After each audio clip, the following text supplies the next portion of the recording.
Morning, everybody. So this video appeared on my Facebook timeline today, and I'm actually in kind of a hurry, but I felt like I had to sit down and say something about this. So quick backstory for those of you who are not local or don't follow the news.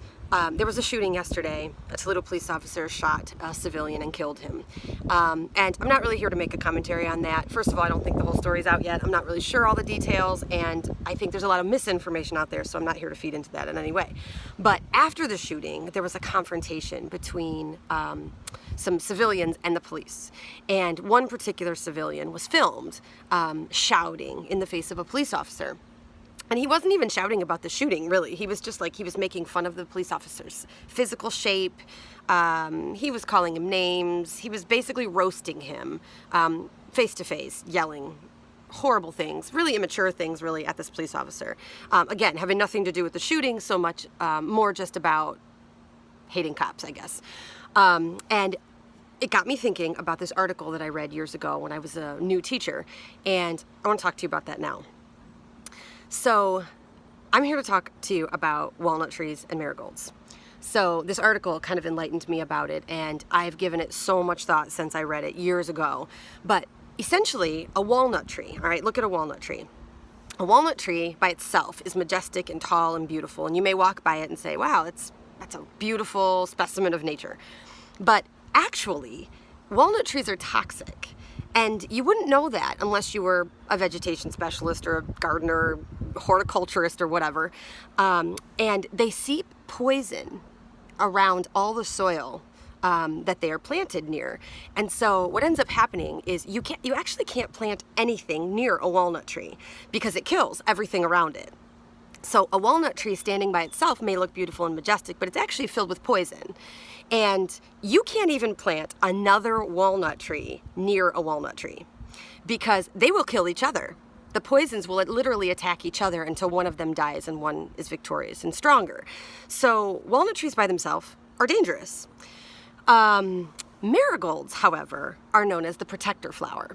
So vegetation specialist farmers will plant marigolds near crops because marigolds actually seep the opposite of a poison. They keep pests out of the gardens and away from food, and they also protect the things around them to be stronger. So everything that's planted near a marigold gets stronger, more powerful, it grows bigger, it grows faster. And so marigolds are really hotly desired plants for people who are trying to grow other things. So it got me thinking about this article I read. And the article was about how you should surround yourself as a new teacher with other people who support you and in your goals. But, you know, in real life, I cannot help but think about how many of us on a regular basis deal with walnut trees. Sometimes by accident in public, sometimes by force, like at work or in a situation where you can't get out of it, and sometimes by nature, like we're related to them, or we live with them. And walnut trees have a way of infecting everything around them. And pretty soon you don't even realize that they're doing it. You just get sucked into the negativity and the bitterness and the nastiness around them. And marigolds are the people who make us feel super good. And we like hanging around them, and we feel stronger and more powerful, and we learn from them. And I think that we all need to find our marigolds, and the idea is to surround yourself with as many marigolds as you can. You can't always prevent that you have to be around a walnut tree. You can't, because walnut trees exist. But what you can do is recognize a walnut tree for what it is. And it's somebody who is either deeply unhappy with themselves or completely confused about their mission and purpose in life, or simply just hurting. And I'm not at all suggesting you abandon those people. Those people need us. They need us more than ever. But you also have to be responsible about limiting your interaction with them. Because if you don't, that poison seeps into us, and it becomes a part of us, and it becomes who we are. And so the same thing can happen if you surround yourself with marigolds, because they're so positive and uplifting that even when you're upset or you're having a hard time, a marigold makes you feel stronger, more powerful, better. So as I was watching that video of this young man who was screaming just hurtful things in the face of a stranger, somebody he doesn't even know, I wasn't actually watching him because I was able to recognize him as a walnut tree right off the bat. He's unhappy, he's angry, maybe perhaps justifiably so, but I don't believe you're ever justified in making someone feel awful that you don't even know. So I saw him right away as a walnut tree.